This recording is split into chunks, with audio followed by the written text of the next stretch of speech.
Olá, que alegria estarmos juntos em mais um domingo, mais uma celebração da IBMetrô. Hoje um pouquinho diferente, hoje devido ao segundo turno das eleições, essa celebração está gravada, ela está online, mas a gente está aqui celebrando a Deus, adorando a Deus, com muita alegria no coração por aquilo que Ele tem feito. Hoje é um domingo muito importante, muito estratégico, histórico na nossa nação, de uma grande decisão para os nossos próximos 4 anos, mas mais importante do que isso é estarmos aqui nesse dia do Senhor, nesse dia consagrado a estarmos como igreja, adorando ao Senhor, louvando ao Senhor, adorando ao Senhor, e a minha alegria poder estar com você nesse domingo como igreja, como IBMetrô, celebrando ao nome do Senhor, orando, entregando a nossa ansiedade, o nosso medo, a nossa vontade de, às vezes, tentar entender o futuro que a gente não consegue, de confiar plenamente naquilo que Deus está fazendo, e também continuando a nossa série em Gálatas, a série Verdadeiramente Livres, recuperando o poder do Evangelho, na nossa 4ª mensagem, na segunda parte do capítulo 2. Então, você é meu convidado para juntos celebrarmos ao Senhor, adorarmos ao Senhor, numa celebração um pouco menor, uma celebração pocket, vamos dizer assim, mais um culto completo ao Senhor. Eu quero te convidar a ouvir essa celebração, a estar conosco nessa celebração, de uma maneira que você consiga também adorar a Deus, se concentrar e guardar o seu coração e acalmar o seu coração na presença do Senhor. Eu queria começar fazendo uma oração e logo depois a gente vai ter um louvor de uma das nossas celebrações com a equipe de música e de adoração da IBMetrô, e aí eu volto para o nosso tempo de intercessão e para o nosso tempo de estudo da mensagem também na série Verdadeiramente Livres. Vamos orar? Senhor, nós agradecemos ao Senhor por esse tempo tão especial. Obrigado pelos recursos que o Senhor nos dá, pela tecnologia que mesmo hoje, que é tão complicado para estarmos juntos por conta de trânsito, por conta de deslocamento, por filas na votação, e a gente achou mais prudente cancelar a celebração presencial, mas a gente pode estar junto, adorando ao Senhor, celebrando ao Senhor e agradecendo ao Senhor por tudo que o Senhor tem feito. Guarda o nosso coração, purifica o nosso coração, limpa-nos dos nossos pecados, lava-nos no sangue de Jesus, purifica-nos no sangue de Jesus, para que a gente possa estar na Tua presença, te adorando, te conhecendo mais, buscando mais a Tua vontade, nesse dia tão especial para o Brasil, que a gente possa colocar as nossas preocupações e as nossas ansiedades aos pés do Senhor, e te agradecendo por tudo que o Senhor é e confiando na Tua presença. É assim que nós oramos, no nome de Jesus. Amém e amém. Nós vamos adorar a Deus juntos com essa canção, e eu volto daqui a pouco depois dela, para a gente também continuar no nosso tempo de intercessão. Vamos adorá-lo juntos.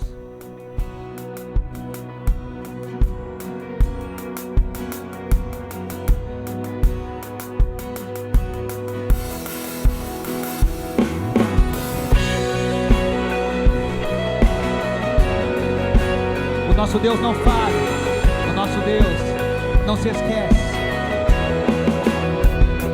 Poderoso, nunca falhará, maravilhoso Deus, mais que buscamos, mais que pedimos, Ele faz grandes coisas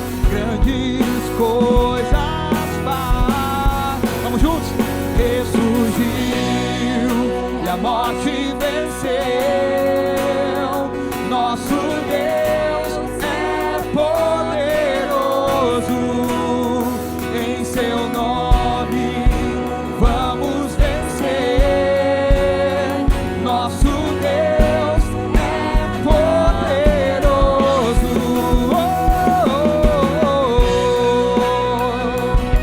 poderoso Deus.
ressurgiu, a morte venceu. Nosso Deus. Se você puder, levante as suas mãos e declare isso juntos. Em seu nome, Jesus, Jesus, Jesus, Jesus. Poderoso, poderoso, poderoso, poderoso, poderoso, ressurgiu e a morte venceu. Oh, é poderoso, em seu nome vamos vencer. Nosso Deus é poderoso. Nosso Deus é poderoso. Nosso Deus é poderoso.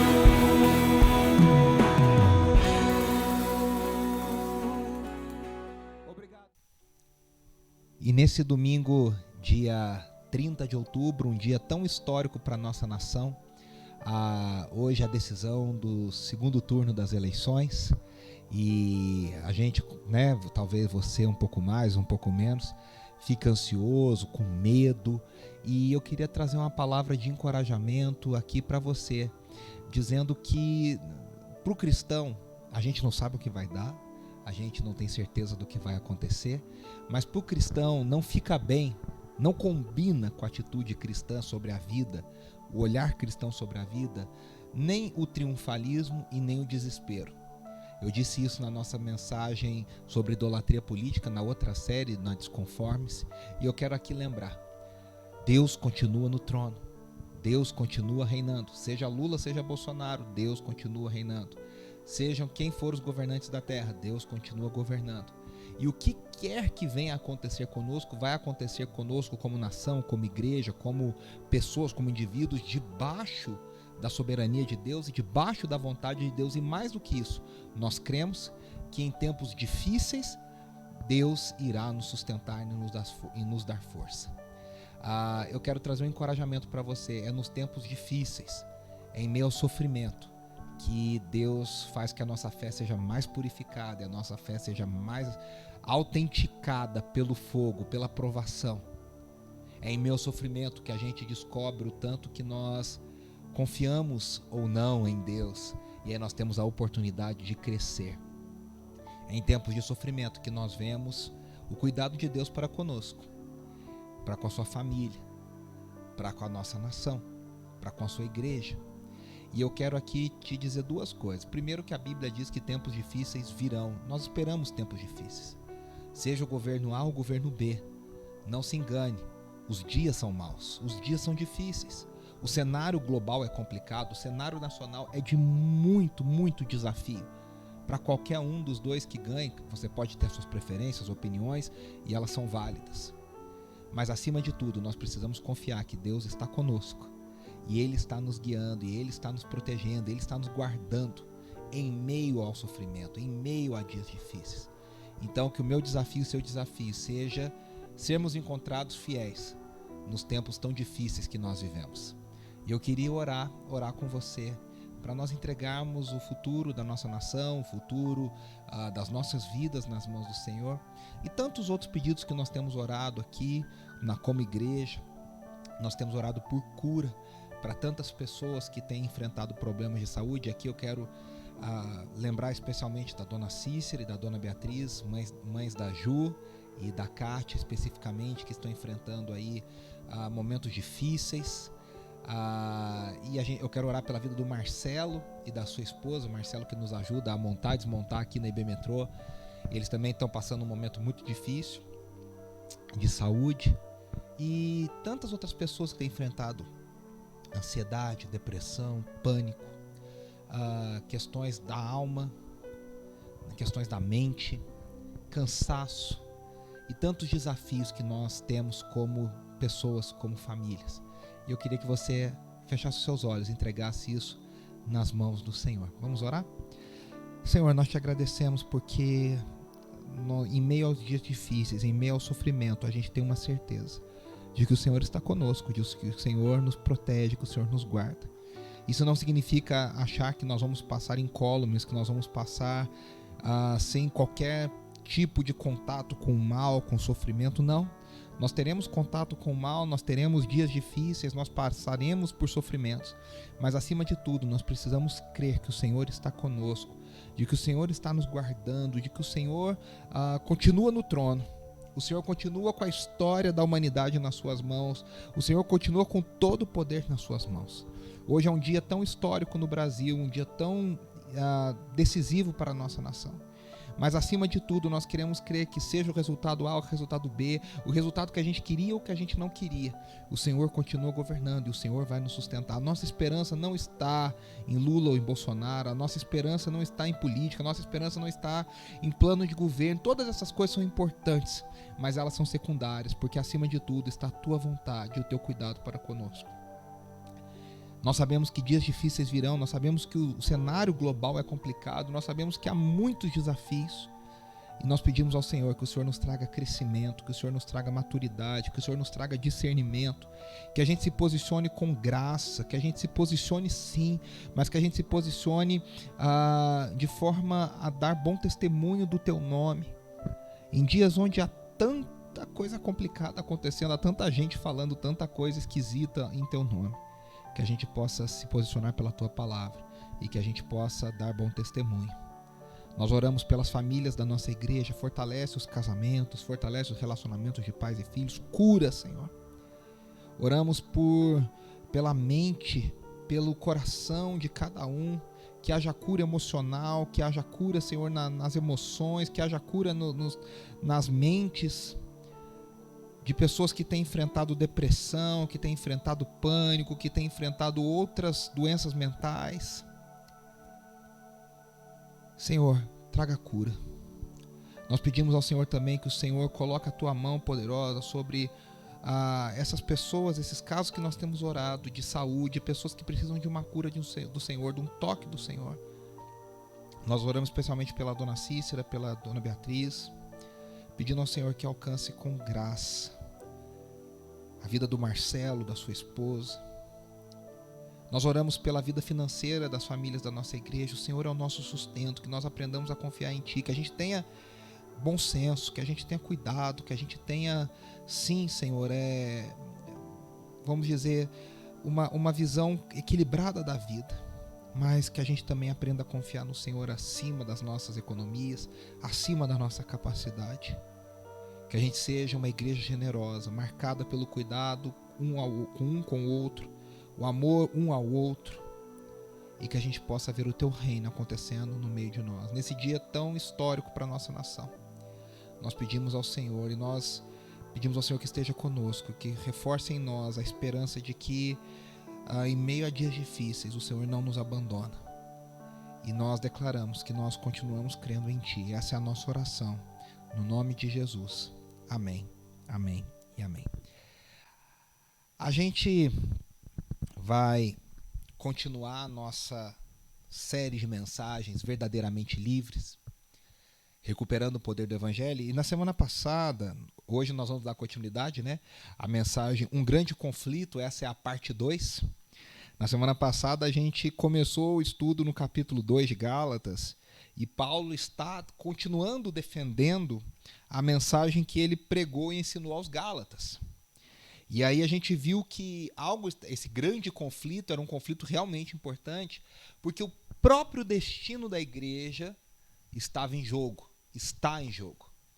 E é interessante porque nós vivemos em tempos bem complicados, eu acabei de orar por isso, você sabe disso, e que o movimento evangélico brasileiro ocupa um lugar de destaque, e que há dentro desse movimento vozes completamente opostas, lideranças em posições completamente opostas, e muitas vezes nós temos a impressão de que a Igreja de Jesus se perdeu. Nós temos a impressão de que a gente não sabe para onde está andando. E aí nós precisamos lembrar do cuidado de Deus na preservação do seu povo, da sua verdadeira igreja. Como Deus sustentou a igreja durante a história. Como Deus sustentou desde Israel, depois toda a história da igreja, o seu povo, em meio a impérios pagãos opositores, inimigos, em meio a pandemias, em meio à fome, em meio a situações adversas, e Deus continua nos sustentando. E aqui nós vemos no capítulo 2 o apóstolo Paulo lutando pelo destino da igreja. E nós devemos muito ao apóstolo Paulo por essa posição, por essa luta em prol dos gentios, porque nós, gentios, somos incluídos no corpo de Cristo, onde só os judeus antes tinham acesso. E é interessante que a gente viu que Paulo considerava essa questão tão importante que ele sobe a Jerusalém. 14 anos depois, ele diz, e a gente entendeu aqui que provavelmente é 14 anos depois da sua primeira visita,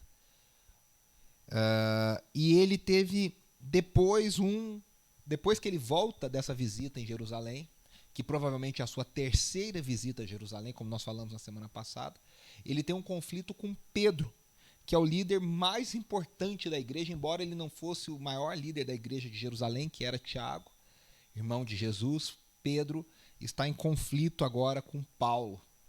E aí a gente precisa relembrar algumas coisas. Eu já falei que essa é a terceira visita de Paulo, 14 anos após, provavelmente, após a sua primeira visita, que ele menciona no capítulo 1. E no versículo 2 aqui do capítulo 2, ele diz que novamente ele sobe a Jerusalém debaixo de uma direção de Deus. Ele diz por apocalipse, por revelação. Lembrando que a gente faz as coisas debaixo da direção de Deus, da orientação do Espírito Santo, do discernimento. E aí eu disse na semana passada e quero lembrar, no capítulo 1, o apóstolo Paulo queria demonstrar sua independência dos apóstolos, dizendo, olha, a mensagem que eu recebi não veio por mão de homens, a mensagem que eu recebi veio diretamente de Jesus, mas agora ele quer mostrar sua unidade com os apóstolos, para dizer, nós cremos em um só evangelho, é o mesmo evangelho. E aí Paulo leva nessa viagem para Jerusalém, nós falamos Barnabé e Tito. E é muito bonito que eu mencionei aqui a rede de discipulado. Barnabé discipulou a Paulo, Paulo discipulou a Tito, e Tito discipulou muitas outras pessoas da igreja, das igrejas onde Paulo esteve plantando, e Tito continuou esse trabalho. Barnabé era um judeu que pregava o evangelho, que entendeu a mensagem de Jesus e também entendia que a mensagem de Jesus agora era para todos os povos, para todas as nações. E Tito era um exemplo vivo do que Paulo estava querendo provar. Paulo estava dizendo, olha, Tito é um gentio que não se circuncidou, não se submete às leis de alimentação, às leis cerimoniais judaicas, mas ele foi alcançado pela graça de Deus, ele é cheio do Espírito Santo de Deus e ele prega o evangelho de Jesus Cristo. E aqui é interessante porque a gente vive tempos no Brasil onde as pessoas querem dizer, olha, se você é crente, você tem que ser assim, assim, assado. Se você é crente, você não pode ser assim, assim, assado. Você mesmo ouviu ao longo de toda essa campanha que se você é crente, você não vota assim ou você não vota assado. E essas coisas são coisas muito pequenas e são coisas muitas vezes mentirosas que querem nos prender a rótulos e dizer como a gente deve agir, como a gente não deve agir. E aí nós estamos aqui olhando para Paulo dizendo, olha, todo o contexto cultural, toda a descendência de sangue, tudo isso é menor debaixo, comparado com a graça de Jesus, comparado com o poder de Deus, comparado com a mensagem do Evangelho, que nos torna um em Cristo Jesus. E aí Paulo vai, como a gente falou, fortemente contra o que ensinavam os judaizantes, que diziam, olha, legal esse Jesus, é preciso crer em Jesus. Mas aquele que crê em Jesus, sendo gentio, ele também precisa adotar o modo de vida judeu, o modo de vida da lei mosaica, colocando um crer, depois obedecer para então ser justificado. E Paulo diz, essa não é a ordem do evangelho. Esse lá no capítulo 1 ele diz, vocês estão pervertendo o evangelho. O evangelho é crer, ser salvo em Cristo Jesus, através de Cristo e em Cristo, e então nós obedecemos porque nós já fomos transformados, nós já fomos alcançados, nós já fomos redimidos. Lembrando que Paulo no capítulo 1 diz que ele é o maior exemplo dessa graça, porque ele era o último que deveria ser alcançado. Ele diz, olha, eu tinha tudo para não ser alcançado, e eu fui alcançado por essa graça. E aí Paulo, ele é bem enfático em dizer, nós precisamos, no versículo 5 do capítulo 2, manter a verdade do Evangelho. Nós precisamos manter a verdade do Evangelho. E aqui eu quero dizer algo muito importante, né? A gente tem ouvido tanta coisa, olha, o Evangelho é isso, quem é crente não faz aquilo, e a gente se esquece quais são os fundamentos do Evangelho. E muitos cristãos estão confusos qual é a verdade do Evangelho. O que o Evangelho realmente ensina. Muitas igrejas, muitos pastores, muita gente tem ensinado, olha, você precisa fazer isso para ser aceito por Deus. Você precisa votar assim para ser aceito por Deus. Você precisa vir na igreja tal dia para ser aceito por Deus. Você tem que dar oferta de tal jeito para ser aceito por Deus.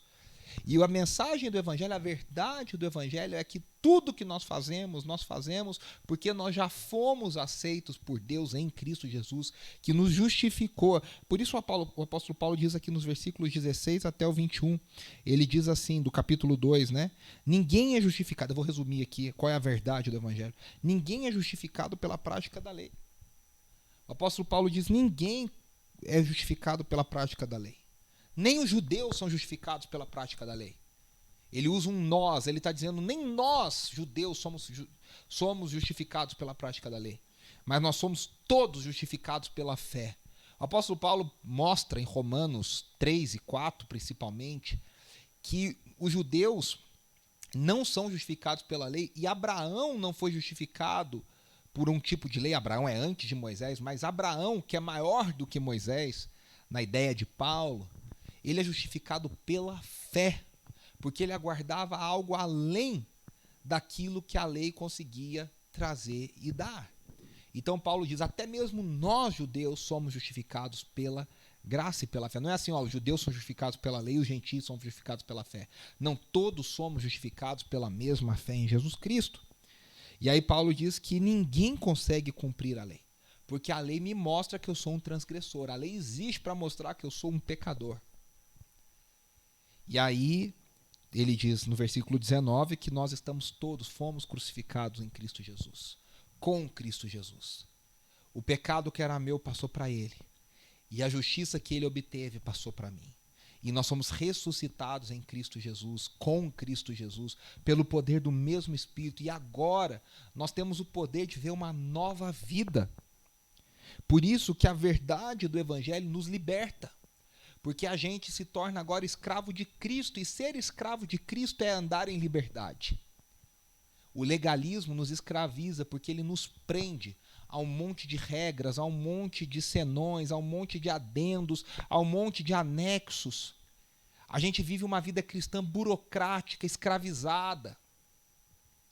A gente coloca o nosso foco, a nossa esperança em outras coisas, quando só o poder de Deus pode nos libertar em Jesus Cristo, e o poder de Deus é o Evangelho. O Evangelho é o poder de Deus em operação na nossa vida. E aí, Paulo diz que os apóstolos, que eram a base da igreja em Jerusalém, não acrescentaram nada a ele. Eu até falei isso no final da última celebração. Você parece até que Paulo está sendo grosseiro. Em português dá esse segundo sentido, né? E Paulo não está querendo dizer isso. Paulo está dizendo, olha, eles não adicionaram nada à minha mensagem. Ou seja, a mensagem que eu estou pregando bem porque eu recebi ela do próprio Cristo. Eles não acrescentaram nada. A única coisa que eles me disseram é, continue cuidando dos pobres. Cuide dos pobres, foque nos pobres. Essa não é uma mensagem de esquerda, porque o Evangelho está acima da esquerda e da direita. O Evangelho confronta a esquerda e a direita. O Evangelho confronta as visões de mundo deste mundo. O Evangelho é o poder de Deus, porque é a graça de Deus, do reino de Deus, do mundo de Deus, em oposição a este mundo. E aí isso então mostra que Paulo realmente recebeu o Evangelho puro, diretamente do Senhor. E aí quando Paulo diz que os apóstolos confirmaram que ele foi designado a pregar aos incircuncisos, aos gentios, e Pedro aos da circuncisão, ele não está aqui dizendo que tem dois grupos. Ele está dizendo que a igreja é uma só, o evangelho é um só, mas há abordagens diferentes, há formas diferentes, há focos diferentes. Há focos diferentes. Há partes da igreja de Jesus Cristo que focam em alguma questão, há outra parte da igreja que foca em outras questões. E ambas as coisas são muito importantes e são necessárias para o equilíbrio do corpo de Cristo Jesus. Então Paulo diz, Pedro foi chamado aos judeus. Eu fui chamado aos gentios, mas precisa haver um entendimento de que o evangelho que faz que Pedro pregue aos judeus é o mesmo evangelho que faz com que Paulo pregue aos gentios. É o mesmo poder de Deus, é a mesma mensagem. É a mesma mensagem. Que é a mensagem de que nós cremos, somos justificados em Cristo Jesus, e aí nós obedecemos. E não o contrário, que eu preciso trazer coisa. Quero deixar isso muito claro. Há muito outro evangelho sendo pregado por aí. Há muito outro evangelho sendo ensinado com cara de evangelho, com nome de evangelho, com etiqueta de evangelho, que não é o evangelho. O evangelho de Cristo Jesus é fomos justificados em Cristo Jesus. Fomos crucificados com Cristo, ressuscitados em Cristo Jesus. E agora vivemos uma nova vida em Cristo Jesus, em unidade no reino de Deus, em oposição a esse mundo. Só que o apóstolo Paulo tem mais coisas a contar. E aí ele continua em Gálatas 2, dos versículos 11 a 16. Lembra que semana passada eu li do 1 ao 10 e depois eu li do 16 até o 21. E agora eu quero ler o trecho que ficou entre essas duas perícopes, que é Gálatas 2, de 11 a 16, que diz, quando, porém, Pedro veio a Antioquia, enfrentei-o face a face, por sua atitude condenável, pois antes de chegarem alguns da parte de Tiago, ele comia com os gentios. Quando, porém, eles chegaram, afastou-se e separou-se dos gentios, temendo os que eram da circuncisão.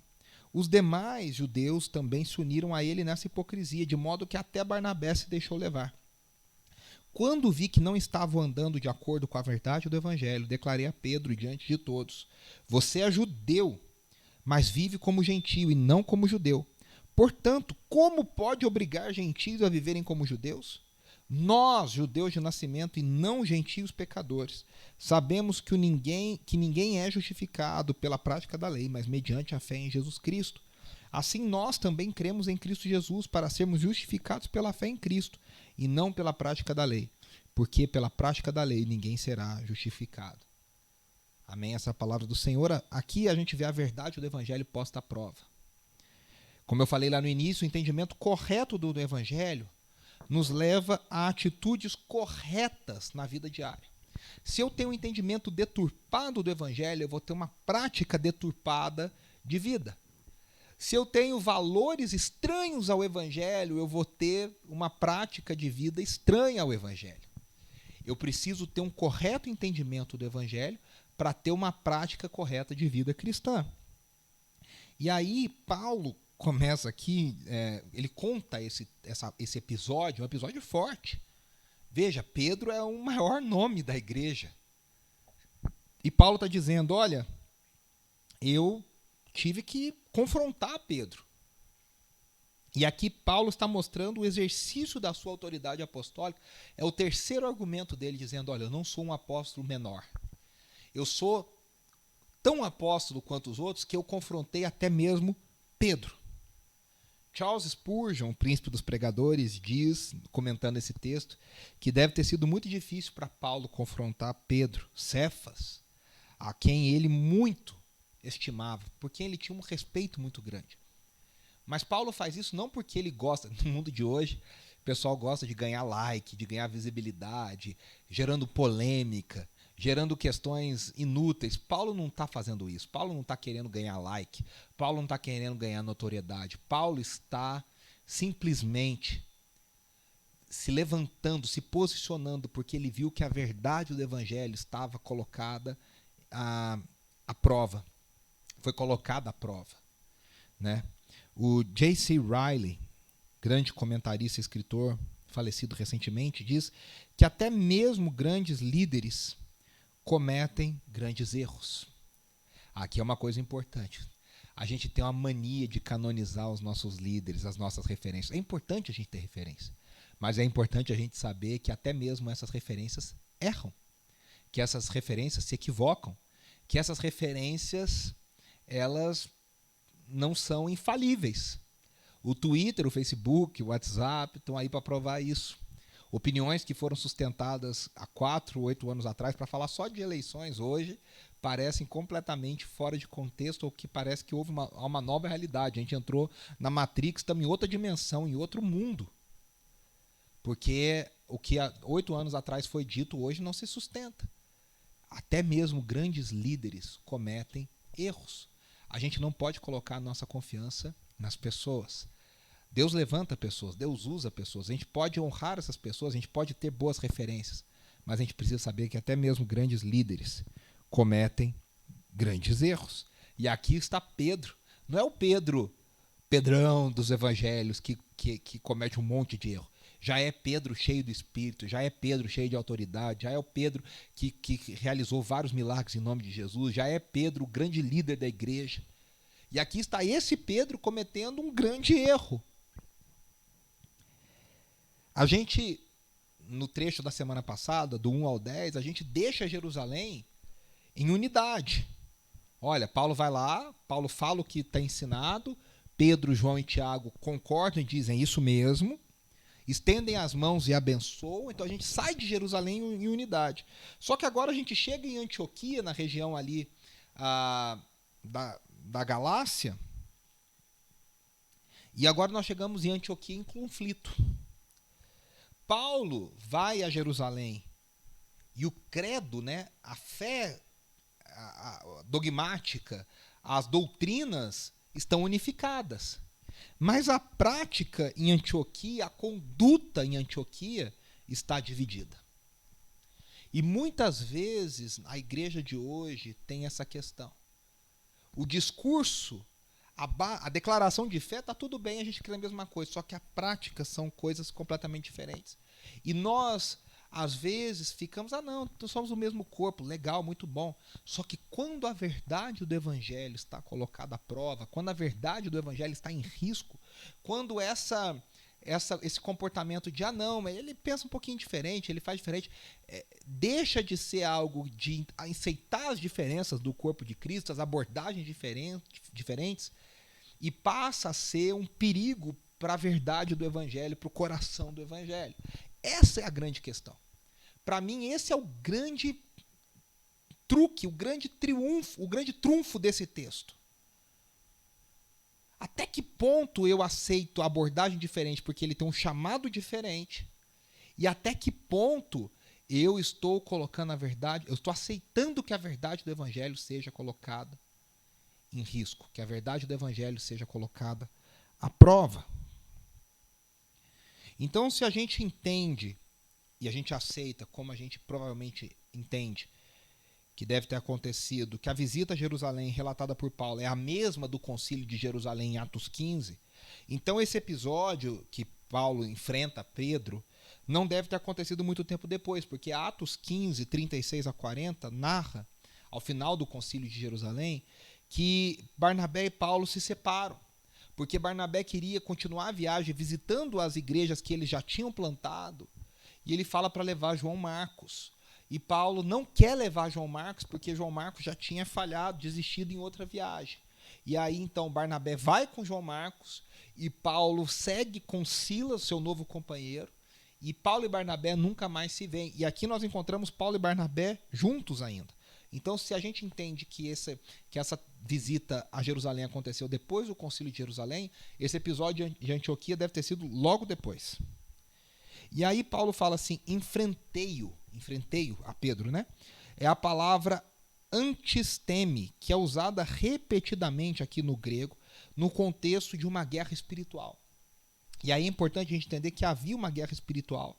E Paulo foi firme em enfrentá-la por amor à verdade. Pela verdade do evangelho, para que a igreja permanecesse unida. Há uma guerra espiritual verdadeira querendo separar a igreja de Jesus, querendo dividir a igreja de Jesus. Porque a igreja de Jesus unida, ela é muito poderosa. A igreja de Jesus unida pela verdade do evangelho é muito poderosa. A igreja de Jesus não deve ser unida na ideologia política, a igreja de Jesus não deve ser unida na visão social, a igreja de Jesus não deve ser unida por questões burocráticas, a igreja de Jesus deve ser unida primeiramente, acima de tudo, na verdade do evangelho. Riley diz, Manter a verdade de Cristo é mais importante que manter a paz. Quando a verdade de Cristo, quando a verdade do Evangelho está colocada à prova, nós precisamos nos posicionar. Não caia nesse discurso de uma má interpretação bíblica, de uma má interpretação do texto bíblico, esse discurso politicamente correto. Ô irmão, não julga para não ser julgado. Ô irmão, não fala publicamente. Ô irmão, fala com a pessoa diretamente. Quando a verdade de Cristo está ameaçada, nós temos que nos posicionar com sabedoria, com discernimento, com a coragem de Deus. Mas nós precisamos nos posicionar para manter a verdade do Evangelho. Isso é mais importante do que manter a boa vizinhança, do que manter a política de boa vizinhança. Claro que a gente deve se esforçar para manter a paz. A gente não deve ser brigão. Aí, inclusive temos lideranças evangélicas assim, de péssimo testemunho, que gritam, que ameaçam, que xingam, que falam contra os outros, por qualquer coisa. Não. Nós estamos falando de uma questão muito específica e muito séria, que é manter a verdade do Evangelho. E aí Paulo diz que ele enfrentou Pedro face a face. E aqui eu quero enfatizar que Paulo enfrenta Pedro publicamente, porque as ações do apóstolo de Jerusalém, Pedro, e as consequências da ação de Pedro também foram públicas. Paulo não pode chamar Pedro num canto e falar: Pedro, deixa eu te falar, cara, você está fazendo uma coisa. Por quê? Porque já tinha sido feito em público, já estava influenciando o entendimento de várias pessoas. Por isso que Paulo enfrenta Pedro publicamente, porque há muito em jogo. O face a face não significa de forma rude, mas de forma corajosa. Paulo enfrenta Pedro corajosamente e de forma aberta, como a um igual. E aí ele fala assim: antes de chegarem alguns da parte de Tiago. E aqui eu quero dizer que esses alguns que chegam da parte de Tiago são os judaizantes. Não que eles foram enviados por Tiago diretamente, não que Tiago pensasse como eles pensavam, mas provavelmente o texto aqui está falando que são pessoas que vêm da igreja de Jerusalém. E esses chegam, e Pedro, que antes estava comendo com os gentios, agora se separa, porque, olha o que diz o texto de Gálatas, Paulo diz: temendo os que eram da circuncisão. Ele se separa dos gentios temendo os que eram da circuncisão. Primeira coisa, essa ação de Pedro não foi motivada no temor do Senhor. Essa ação de Pedro foi motivada por temor a homens. Essa ação de Pedro foi motivada por temor do que as pessoas poderiam pensar, da opinião dos outros. Quantas vezes nós somos movidos por temor a homens? A gente tem medo do líder importante da nossa igreja, da pessoa que tem a influência financeira, do líder da convenção, do outro que vai pensar de mim. E nós não somos movidos por temor a Deus. Quando eu vou escrever alguma coisa, quando eu vou dar minha opinião sobre alguma coisa importante, quando eu vou me posicionar sobre alguma coisa, eu preciso pensar: eu estou sendo movido por quê? E se a resposta for: eu sou movido pelo temor a Deus, pelo amor à igreja, por temor ao que Deus está fazendo, essa é a motivação correta.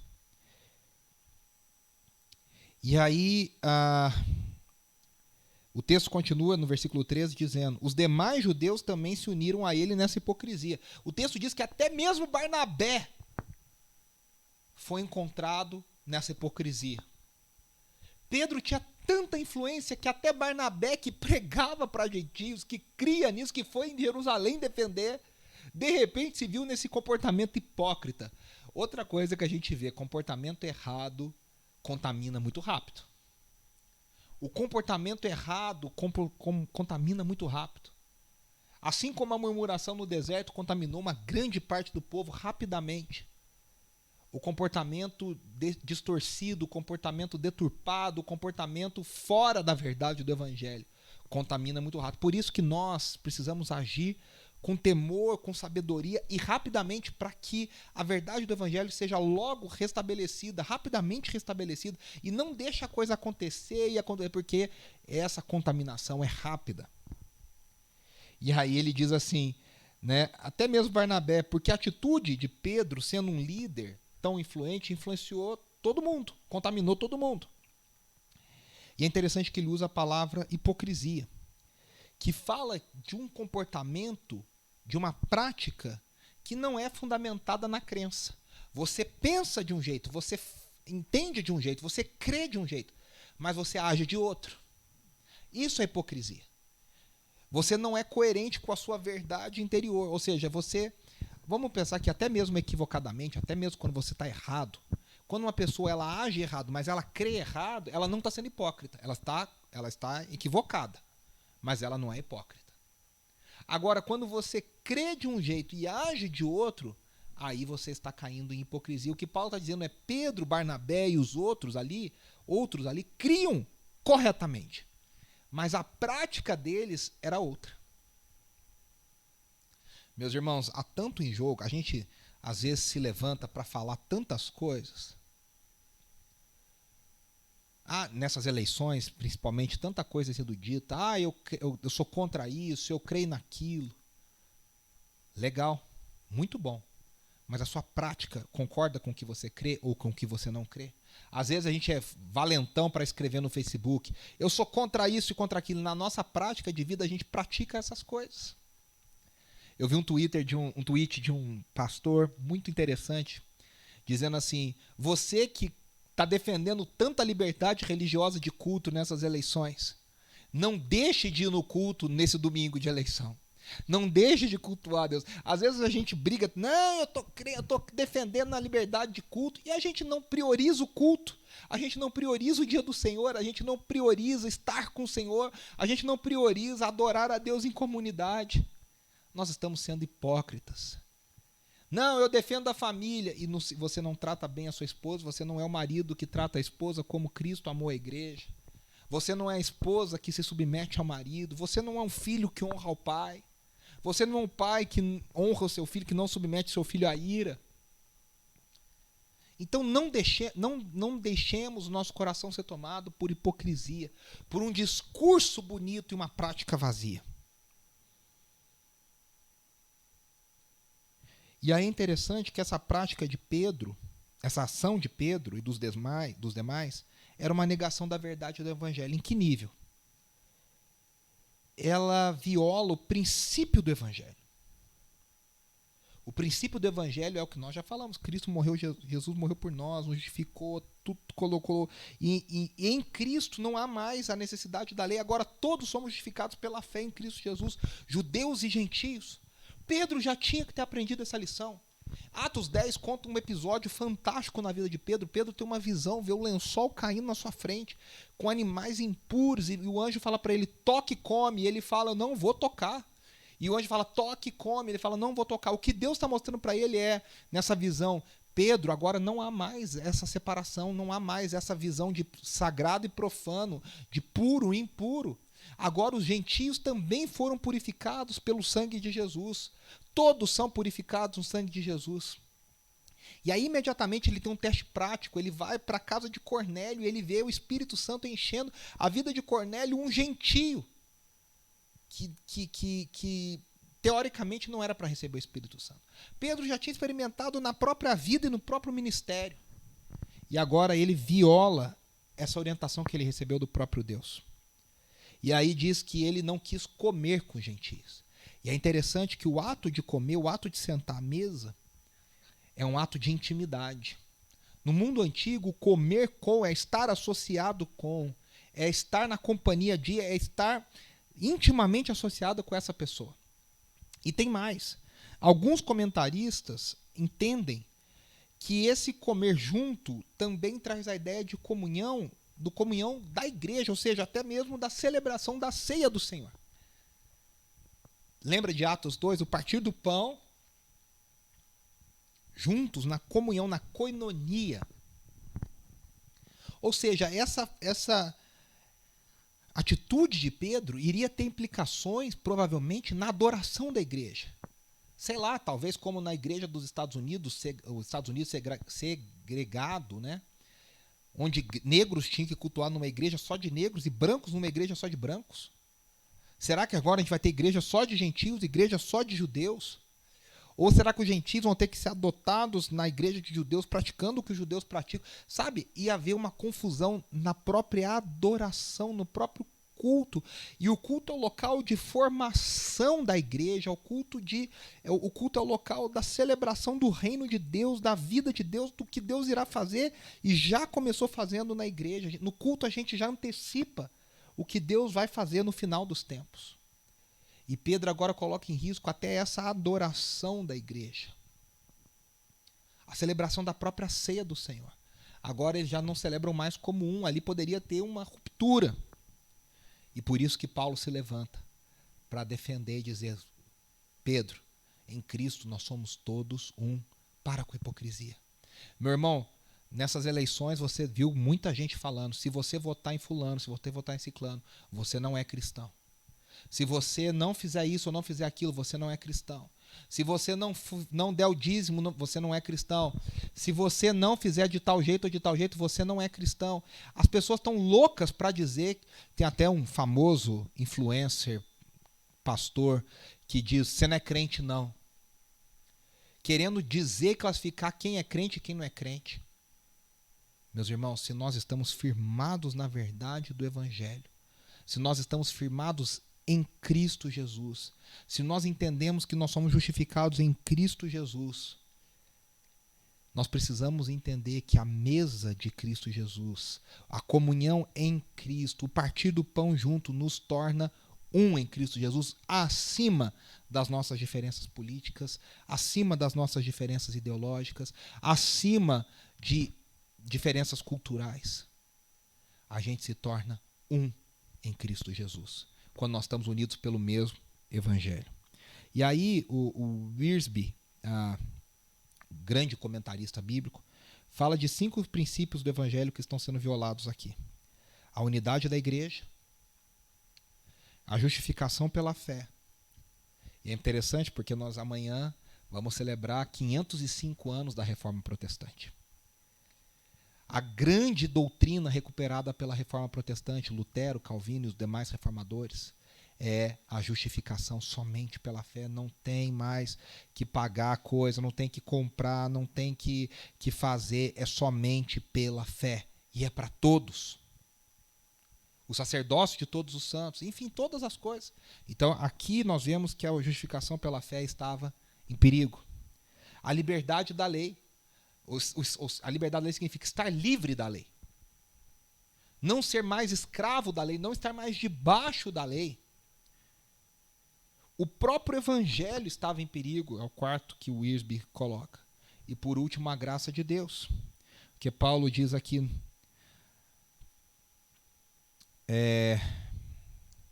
que pela graça de Deus, quer ver? Vou até pegar, não está aqui no meu texto, mas eu vou até ler aqui em Gálatas 2, no finalzinho, no versículo 21, Paulo fala assim, quer ver? Ó? Gálatas 2, no 21, ele diz assim: não anulo a graça de Deus, pois se a justiça vem pela lei, Cristo morreu inutilmente. Ou seja, se eu afirmo a lei, estou dizendo que a graça de Deus é nula. Então, a gente não quer anular a graça de Deus, nós somos alcançados pela graça. Pela lei a gente não se sustenta, pela lei a gente não consegue, pela lei a gente não se garante. Nós não podemos anular a graça de Deus. E aí Paulo termina dizendo, né, que ele usa aqui nesse trecho tudo, nós judeus e vocês gentios. Ele diz, todos precisam crer, todos nós e vocês precisamos crer em Jesus para sermos salvos. Ele está dizendo, não há salvação a parte de Cristo Jesus, é Cristo Jesus que nos une. É a verdade do Evangelho que precisa ser mantida. Então, meus irmãos, que nós sejamos pessoas apegadas à verdade do Evangelho. Que a gente se levante, não para comprar polêmicas vazias, mas que a gente se levante para defender a verdade do Evangelho. Que a gente tenha coragem de Deus para defender a verdade do Evangelho. Que a gente se levante para defender a unidade da igreja, a graça de Deus, a liberdade em Cristo Jesus, a comunhão dos irmãos. Para dizer que ninguém separa o que Cristo uniu, no sentido de que nós somos um, não há ideologia, não há cultura, não há visão política, não há nada, não há classe social que nos separa. Nós somos um em Cristo Jesus. Essa é a grande mensagem, essa é a mensagem que eu quero compartilhar com você nessa série Verdadeiramente Livres. Na semana que vem nós estaremos no Hotel Comfort Paulista, às 17 horas, pela graça de Deus, celebrando a Deus mais uma vez presencialmente, e você que nos acompanha online vai poder também assistir online. Mas que essa verdade acalente o seu coração nesse domingo de eleição, nesse domingo tão importante. Deus continua no trono e a verdade do Evangelho precisa ser defendida pela Igreja de Jesus. É ela que dá poder para a Igreja de Jesus. E é ela que é a verdade do Evangelho que sustenta a Igreja de Jesus. Porque a verdade do Evangelho é o próprio Cristo, é a própria obra de Cristo. É Cristo Jesus que nos sustenta, é ao redor dele que nós nos reunimos. Eu quero orar, agradecer você que permaneceu até aqui, lembrando que na semana que vem nós estaremos juntos mais uma vez. Lembrando que essa quinta-feira nós teremos pequeno grupo, que vai ser numa casa diferente, não vai ser na casa do Fábio e da Ju. Nós vamos mandar pelo WhatsApp as informações, o endereço, na quinta-feira, dia 3. E você também que quer saber mais informações, pode escrever para a gente pelo nosso Instagram, pode escrever para a gente pelo nosso WhatsApp. Lembrando que no nosso Instagram sempre está saindo resumo dessa mensagem, um Reels dessa mensagem que você pode compartilhar, você pode mostrar, você pode convidar alguém para conhecer a nossa igreja, ver o nosso Instagram, estar conosco, fazer parte da família IB Metrô. E conteúdos complementares também estão saindo no nosso Instagram. Então fique ligado. Vamos orar para encerrar essa celebração. Senhor, nós te agradecemos. Obrigado pelo que o Senhor tem feito. Obrigado porque Paulo nos deixou esse exemplo de alguém com coragem, de alguém que enfrentou até mesmo a Pedro. Alguém que teve a coragem de fazer coisas que muitas vezes nós não temos coragem. Obrigado porque fica o exemplo para nós de que líderes são falhos. Nós somos falhos. Mas mais importante do que os líderes, mais importante do que a nossa reputação é a verdade do Evangelho. Que nós tenhamos coragem para enfrentarmos as situações que vierem, os conflitos que vierem, para que a verdade do Evangelho seja restabelecida. Pai, nos ajuda nesse tempo de tanta divisão, de tanta confusão, de tanto rótulo para lá e para cá, que a verdade do Evangelho seja restabelecida, que a unidade do Evangelho, a unidade da igreja seja restabelecida, que a gente se reúna de novo em torno de Cristo Jesus, que a gente se reúna de novo em torno da mesa de Cristo Jesus, da comunhão em Cristo Jesus, onde somos todos um, unidos pela graça que nos salvou a todos e nos justificou a todos. Essa é a nossa oração, no nome de Jesus, a quem amamos. Amém, amém, amém. Querido, Deus te abençoe. E até semana que vem.